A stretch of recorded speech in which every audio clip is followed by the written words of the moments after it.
Depois, passando para a editora Dublinense, eu comprei o livro, finalmente eu comprei, né, na verdade, finalmente, Ecologia, que desde que a Tamilin leu, ela tá me indicando, ela falando, você precisa ler esse livro, você precisa ler esse livro, então finalmente eu tenho o meu Ecologia.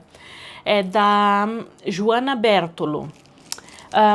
Aparentemente é um livro distópico em que o que acontece é que para você usar as palavras, você precisa pagar. E eu acho que é por isso que tem, né, o selo da, como que fala? Código de barra na boca aqui das pessoas. Então, vai virando uma coisa de que para usar certos termos você precisa pagar, e aí no fim você precisa pagar por tudo que você fala. Obviamente é uma ditadura, né? Um governo totalitário. Então, eu fiquei bastante interessada, mas eu nunca tinha chegado a comprar e agora eu tô com ele aqui, né? E também da Joana Bertolo, eu comprei o... Não é bem lançamento dela, porque eu já vi faz um tempo, mas é um livro recente dela, Natureza Urbana.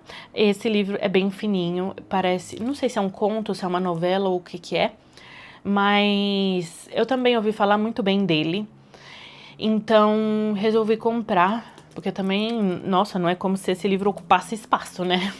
Então, beleza.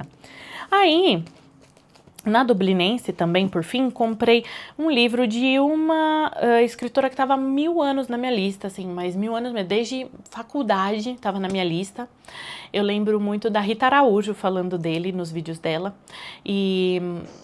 e aí depois a Tamilin leu também, ela gostou, então ela falou que é bom e você vai gostar, porque tem o crivo da Tamilin, tem o selo Literatami de personal shopper, né? Então aí eu comprei. A gente tá falando de Bushi Emecheta, só que eu não sei como é que lê o nome dela. Eu vou ficar devendo essa parte. Bushi Emecheta, esse é o cidadão de segunda classe. E engraçado que, às vezes, quando eu tô no meu trabalho, né, vocês sabem, eu trabalho num ambiente multicultural, multinacional, multicultural, então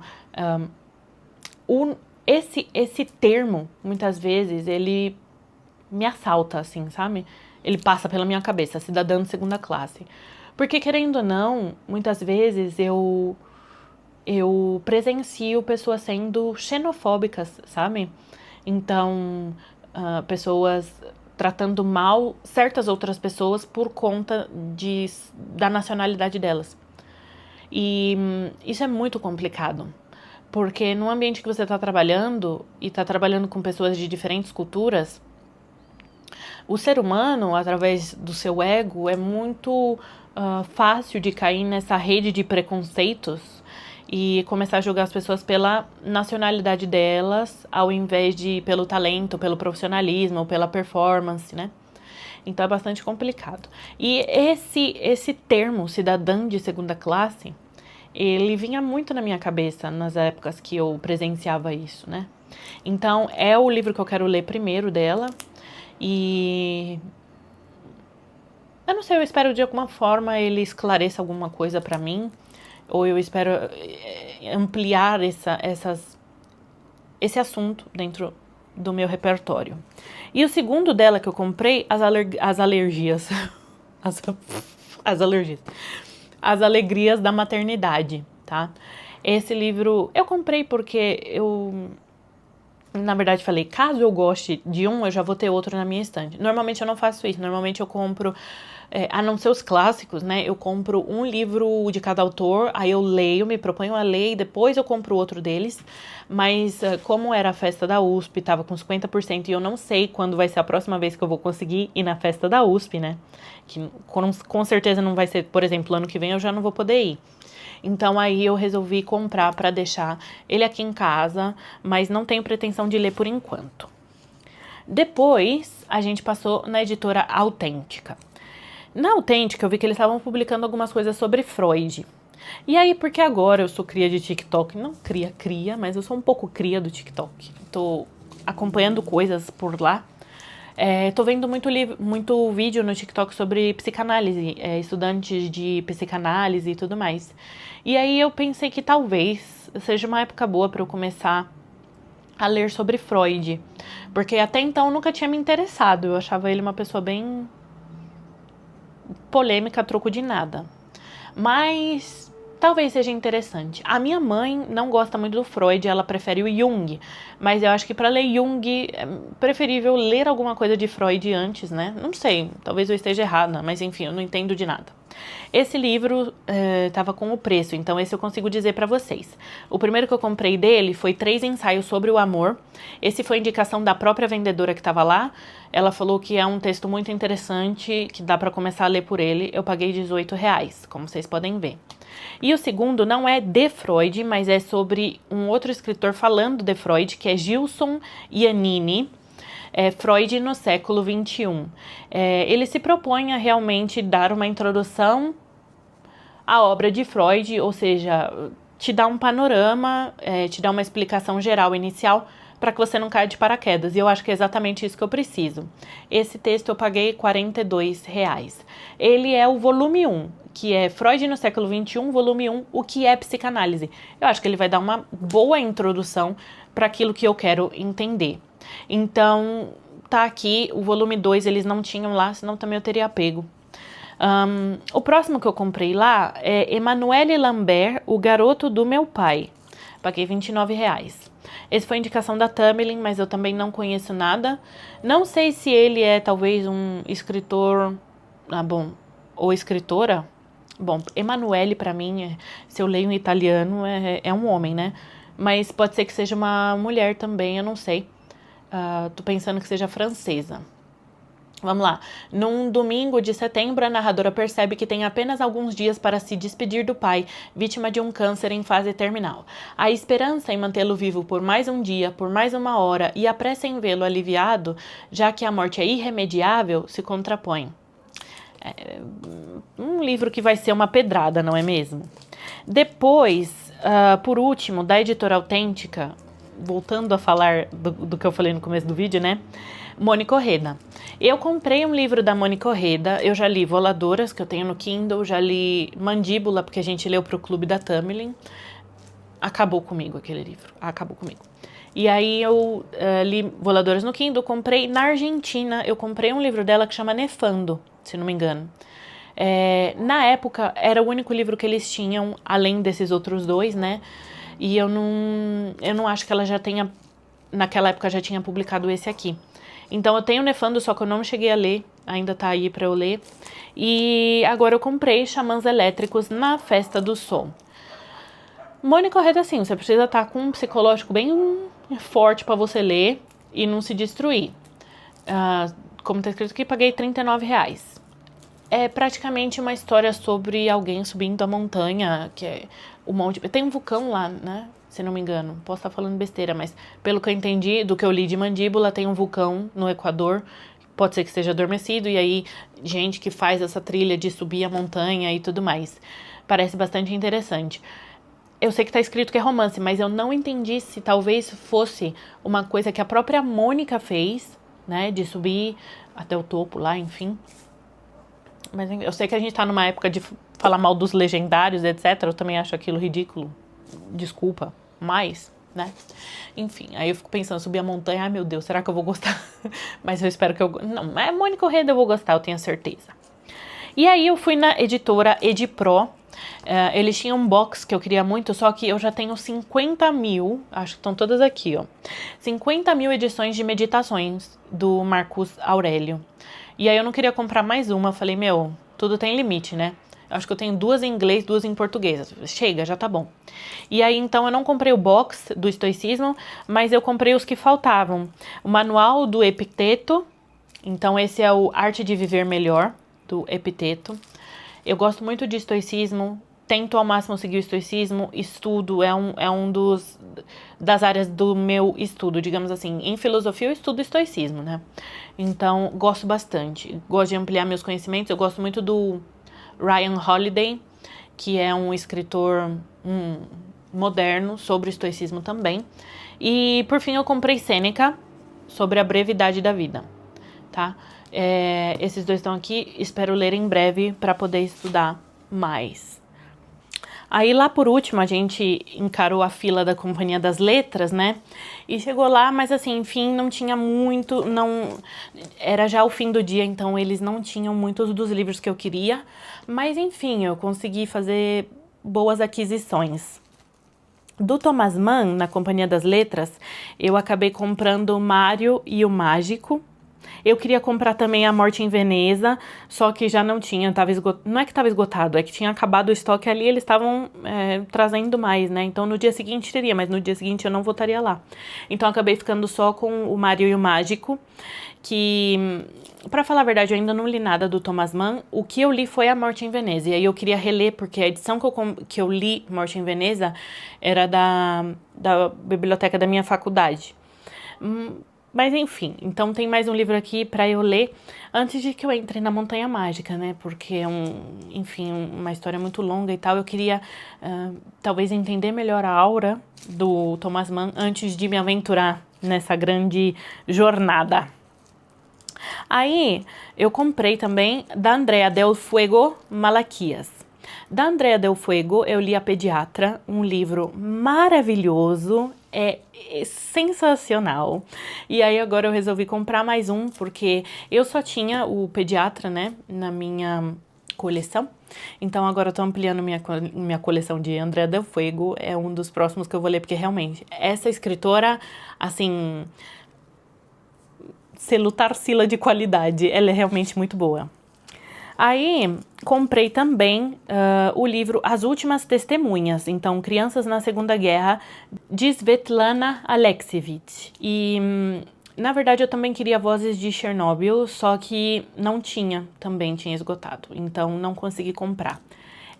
Se vocês não conhecem a Svetlana Alexievich, ela, na verdade, conta relatos sobre a explosão de Chernobyl e também fala sobre a guerra, fala sobre esse... Então, assim, é um texto...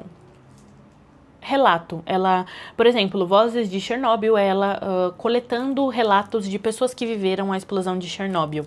Nesse aqui, eu acho que ela vai contar... Não sei se ela vai contar relatos ou se ela vai falar mesmo sobre as crianças, né, na Segunda Guerra.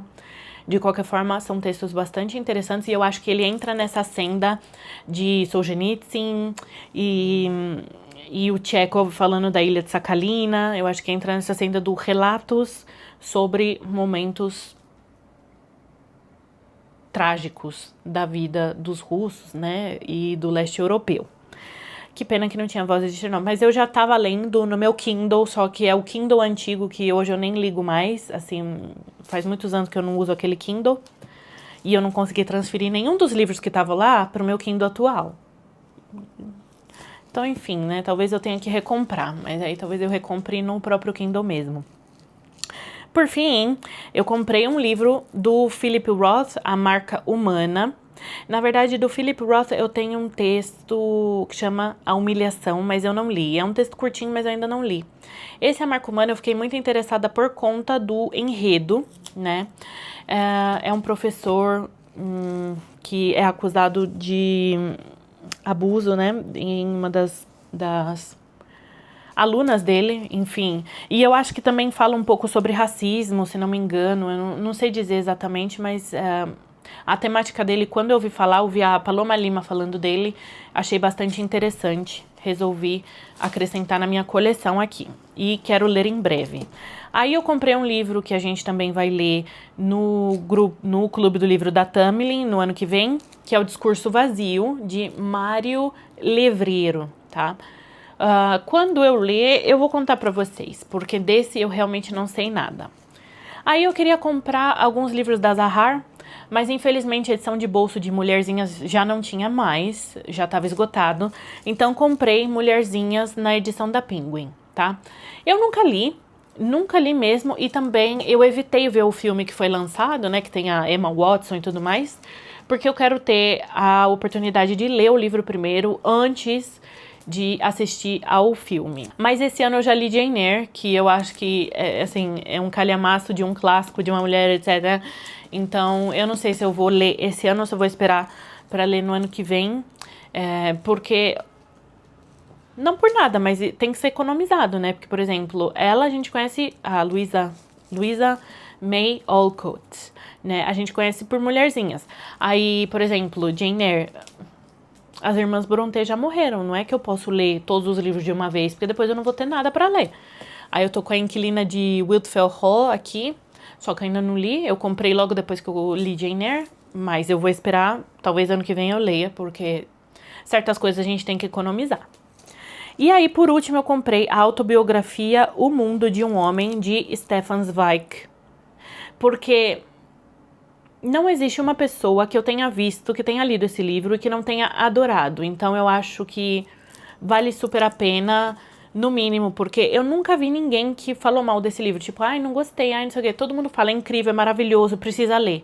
Eu nunca li Stefan Zweig, por enquanto eu não li. Era o único livro dele que tinha lá e foi o livro que eu comprei. Eu ouço muito bem falar desse livro, mas obviamente também é interessante ler os livros da obra dele, né? Não só a autobiografia dele. Então, como um primeiro passo, eu vou ler esse livro e assim que eu terminar, eu posso comprar outros. Depois, da editora Bazar do Tempo, eu comprei alguns livros também. Eu comprei o livro Banho de Lua, de Yannick Lahens. Esse aqui eu não conheço a história, comprei por indicação da Tamilin, porque ela leu recentemente. Então vou ler o que está escrito aqui atrás para vocês. Após 3 dias de tempestade, um pescador encontra, estendida na praia, uma jovem que parece ter escapado de uma grande violência. A voz dessa náufraga nos conduzirá pela história de gerações que a precederão na tentativa de desvendar o duplo mistério de sua agressão e identidade. Olha, Prêmio Fêmina 2014. Nossa, então já faz um tempo que existe esse livro. Eu acho que essa escritora é francesa, porque tá aqui, Ambassade da France ao Brasil, etc, blá, blá, blá. Então, bom, é bastante interessante, né? Voltamos à temática vidas femininas, que é o que eu mais gosto de ler. Aí, eu comprei um livro que, infelizmente, negligenciei durante as leituras do Clube da Tamilin, porque eu já tinha voltado a trabalhar, então eu sabia que não ia dar tempo de ler, A Última Filha, que é da Fátima Das, A Última Filha. E aí entramos numa senda de que, pelo que eu entendi, é uma filha de uma família islâmica, óbvio, e ela possivelmente é lésbica, não sei, foi o que eu entendi da história. Esse livro provavelmente vai ser um dos próximos que eu vou ler, porque essa temática super me interessa.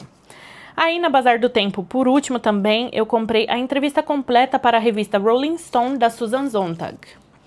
Eu nunca li nada da Susan Sontag e ouço muito bem falar dela, mas eu não tinha nenhum livro dela até agora.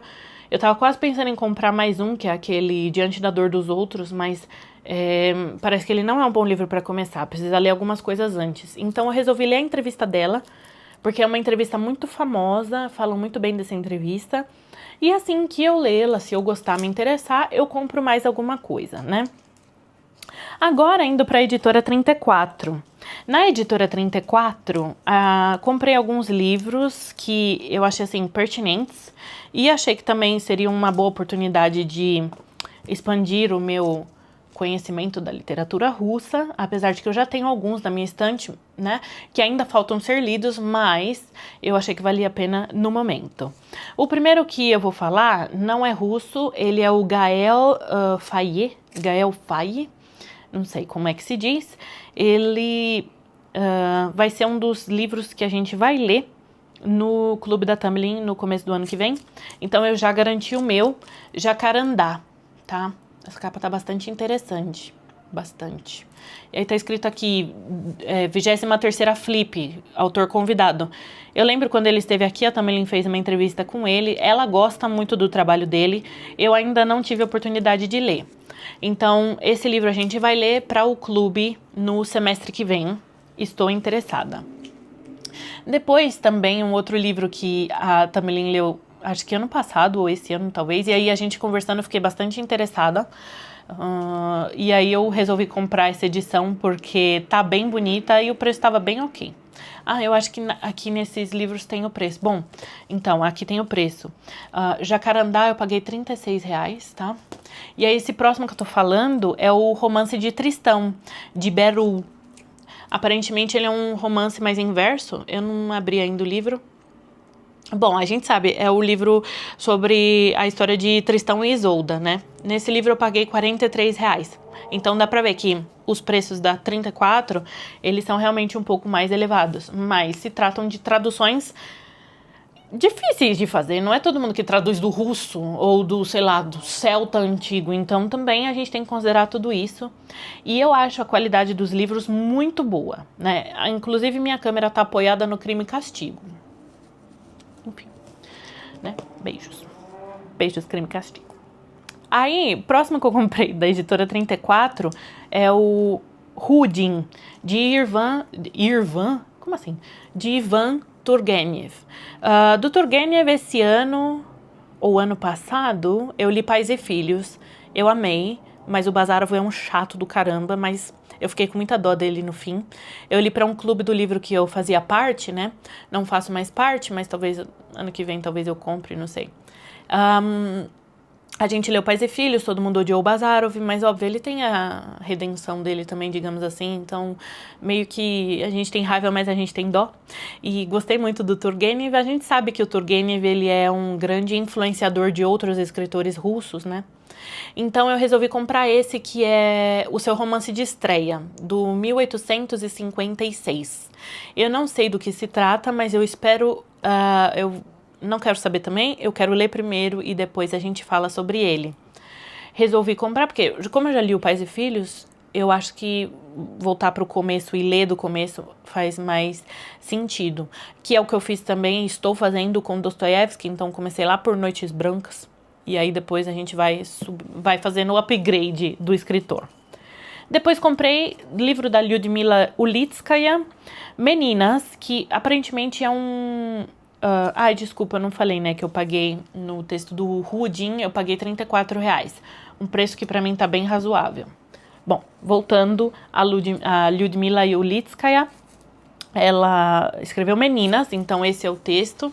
Eu acho que são contos, se não me engano são contos. Esse livro também é da edição Leste. Enfim, são contos protagonizados por meninas de 9 a 11 anos. Esse livro foi lido no Clube da Tamlin, só que eu não li. Então, é um dos que eu também não li. Espero ler em breve mesmo, porque são contos, então dá pra misturar com outros.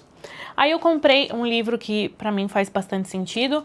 De novo, voltando àquela coisa do Arquipélago Gulag, a Ilha de Sakhalina, Vozes de Chernobyl, e nessa senda, Dostoiévski com Escritos da Casa Morta. Para quem não sabe, Dostoiévski ele foi exilado num campo de trabalho forçado, e dessa experiência que ele teve surgiu esse livro.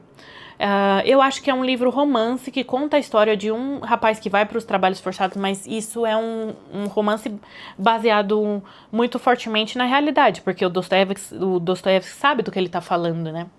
Então acho também bastante interessante. Esse livro uma vez eu cheguei a pegar no Kindle Unlimited e comecei a ler, só que eu não estava gostando muito da edição.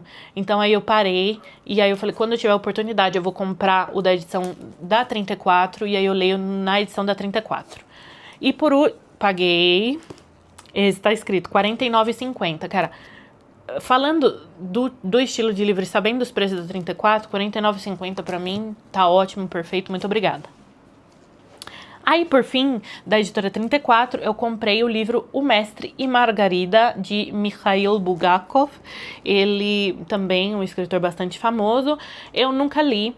E perguntei pra Tamelin se eu ia dar conta de ler, assim, de cair de paraquedas, né, nesse livro. Ela falou que sim, é bem interessante. E depois eu lembro dela falando assim, olha, eu não quero saber, tem que ler. E aí quando a Tamelin dá bronca, a gente fica quieto.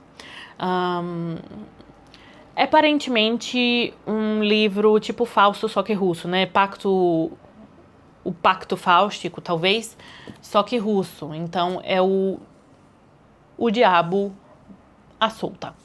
E, enfim, eu vou ter que ler para saber mais dele. Logo conto para vocês. Por último, como vocês sabem, eu sempre gosto de mencionar também os livros que eu compro para o meu estudo. Como vocês já viram no vídeo anterior aqui do canal, eu estudo sobre Ayurveda, Yoga, Hinduísmo, meditação. E aí, nessa senda, eu fui na editora Mantra, que é uma editora, assim, perfeita, porque também é a referência, não tem uma editora igual a Mantra no que eles se propõem a fazer. Então aí eu fui lá buscar textos clássicos, né, do Sanatana Dharma. Eu já tenho alguns livros deles aqui em casa. Aí para complementar a minha coleção, eu comprei Luz sobre o Pranayama, que é o guia completo para a arte da respiração. Ele também tem muito... Bom, aqui tá escrito, né? O mais respeitado professor de yoga do mundo. E realmente, muitos dos livros de referência são livros escritos por ele. Então, comprei esse sobre o pranayama, que é a respiração, né? O modo certo de respirar, digamos assim. Depois, deixa eu ver se tem mais algum dele. Tem, mais um aqui. Luz sobre os Yoga Sutras de Patanjali. Yoga Sutra de Patanjali é um texto clássico que descreve os objetivos e o propósito do yoga. Então, o yoga, ele não é você colocar o pé atrás da sua cabeça e postar uma foto no Instagram. Na verdade, yoga é a cessação das flutuações mentais. Então, eu fico muito assim, né? Porque muita gente fala, yoga mudou minha vida, etc. Não. Mas, na verdade, o que se pratica muito hoje em dia, essa coisa de posturas e flexibilidade, e vamos postar uma foto na parada de mão. O yoga não é bem a proposta do yoga, né? O yoga, na verdade, ele é uma meditação em movimento que te desafia a conviver com os sentimentos que surgem dali. Então, é incômodo você tentar se alongar de um modo que seu corpo nunca se alongou e conviver com esse incômodo ali na hora, prestar atenção naquilo, sentir e deixar ir, são coisas muito relevantes para o yoga. Aí também entra nessa senda de que, na verdade, dos primeiros versos do Yoga Sutra de Patanjali é Yoga Sthita Vritti Nirodha, que significa o yoga é cessar as flutuações mentais. E as flutuações mentais vêm a partir de desejos, né? Então, o próprio ato de você fazer uma postura com a intenção de postar uma foto no Instagram já diz que existe um desejo ali, um desejo de alguma coisa. Talvez você queira inspirar outras pessoas, e isso é maravilhoso, parabéns para você. Mas talvez o impulso seja mostrar que você está evoluindo e através de conseguir likes no Instagram você quer se autoafirmar nessa postura de desenvolvimento. Então, a gente precisa olhar com muita clareza para isso também. Precisa olhar com clareza para o fato de que existem intenções por trás do que a gente faz, e essas intenções podem apontar desejos ocultos que a gente está negligenciando. E aí também é uma fonte de autodesenvolvimento, olhar para esses desejos, né? Saber o motivo de você praticar yoga, porque tá tudo bem você praticar yoga para ser mais flexível, para tirar uma foto na parada de mão, e você pode fazer isso, mas isso é alongamento. O yoga é além do alongamento, ele não é sobre o que você faz fisicamente, é sobre o que acontece na sua cabeça enquanto você tá fazendo aquilo, ao que você se propôs a fazer, né? Enfim, o Iyengar, ele tem muitos livros sobre yoga. E esse é a luz sobre os Yoga Sutras de Patanjali. Então, o Yoga Sutra de Patanjali é o texto clássico que define o yoga, o que é a prática do yoga. Eu tenho um livro aqui em casa que também é da editora Mantra, em capa dura, maravilhoso, e tem o texto em sânscrito. E eu recentemente aprendi a ler em sânscrito. Ler é diferente de entender, né? Vamos com calma. E eu tenho um curso da minha professora que é sobre a recitação dos Yoga Sutras. Então é bem interessante essas edições da editora Mantra, assim, é maravilhoso, eu adoro muito. E aí, na mesma edição do Yoga Sutra de Patanjali, em capa dura e tudo, agora eu tenho o Hatha Yoga Pradipika. Esse livro também é uma luz sobre o Hatha Yoga, que é uma espécie de yoga, né? Então, o Hatha Yoga é uma das modalidades da prática. E aqui ele vai explicar um pouco mais. Esse é o texto original e é do Svamin Svatmaerana. Bom, que bom para ele. Esse livro eu não... aprendi, eu ainda não me aprofundei nele, mas com certeza, depois de eu ter concluído meu estudo sobre o Yoga Sutra de Patanjali, eu também gostaria de ver esse, porque o Hatha Yoga é uma modalidade do yoga da qual eu gosto bastante, já pratiquei bastante também, eu acho uma modalidade assim de entrada para quem quer começar a praticar yoga, é uma modalidade muito interessante, tá? E aí, continuando nessa do yoga, eu comprei também Yoga Mala, que é do Shri Patanjali, Patanjali Jois. Esse escritor, ele é um professor, é o Patanjali Jois, eu não sei se vocês já ouviram falar, mas ele é o grande sistematizador do Ashtanga Yoga. Ashtanga Yoga também é uma modalidade do yoga, um yoga são 8 séries, e é interessante porque a mesma pessoa pode ficar 1 ano, 10 anos na primeira série, né? Então, você precisa se desenvolver naquela série, que é uma prática diária da mesma série, da mesma ordem de posturas, né? Até que você atinja uma expertise naquela série para você passar para a próxima. E o Shri Patanjali Jois, ele é o grande sistematizador das ordens do Ashtanga Yoga. Talvez conversando com pessoas que praticam yoga já há muito tempo, elas vão dizer o quão é difícil praticar o Ashtanga. Ela é considerada a modalidade mais difícil do yoga, mas ao mesmo tempo, eu gosto dela porque ela é muito democrática. E agora eu comprei um curso de uma professora autorizada a repassar os ensinamentos do Ashtanga, e vou começar a praticar o Ashtanga porque eu vejo que na minha percepção do que é o yoga, na minha própria constituição, na minha personalidade, eu gosto muito mais de seguir a mesma ordem durante vários dias, até que eu consiga perceber a minha evolução. E é mais difícil fazer isso com uma aula, por exemplo, de Vinyasa, ou uma aula de Vinyasa Flow, né? Desculpa. Vinyasa Flow, ou então uma aula de Hatha Yoga, porque pode ser que hoje, nessa aula, você aprenda certas posturas e na próxima você vai praticar outras posturas. Então, para ver a evolução, talvez seja mais, não demorado, mas mais difícil de você realmente analisar essa evolução. Então, agora eu vou começar a praticar o Ashtanga, que eu acho que na minha mentalidade, né, para minha personalidade, ele talvez faça mais sentido. E aí, por fim, eu comprei Chakras, o guia clássico para o equilíbrio e a cura do sistema energético. Esse livro é muito famoso, é o livro para se falar de chakras, é da escritora Anodea Judith. E, enfim, depois que eu concluir os meus estudos de Ayurveda, eu espero aprender mais sobre chakras, mas não é uma coisa que para agora eu queira fazer, só que, obviamente, aproveitando essa promoção de 50%, eu resolvi já incluí-lo na minha coleção, e também porque às vezes os meus professores de Ayurveda citam algo sobre os chakras, então tendo o guia, eu acho que fica mais fácil, mesmo num sentido de consulta, usar o livro físico. Então, tá aqui. Bom, se não me engano, acabamos, mas caramba, né? Quase 1 hora de vídeo. Então, eu espero que vocês tenham gostado. Eu queria que vocês comentassem aqui embaixo quais livros desses que eu mencionei vocês já conhecem, quais vocês estão interessados em ler. E, realmente, estamos aqui para criar uma comunidade, para juntar leitores, né? Eu gosto muito de conversar sobre livros, trocar ideias e tudo mais. Eu espero que vocês comentem aqui comigo os livros que vocês têm interesse, os livros que vocês já leram. E se quiser indicar mais algum livro, estou à disposição e vou aceitar dicas. Obrigada por assistir até aqui e até a próxima. Tchau, tchau!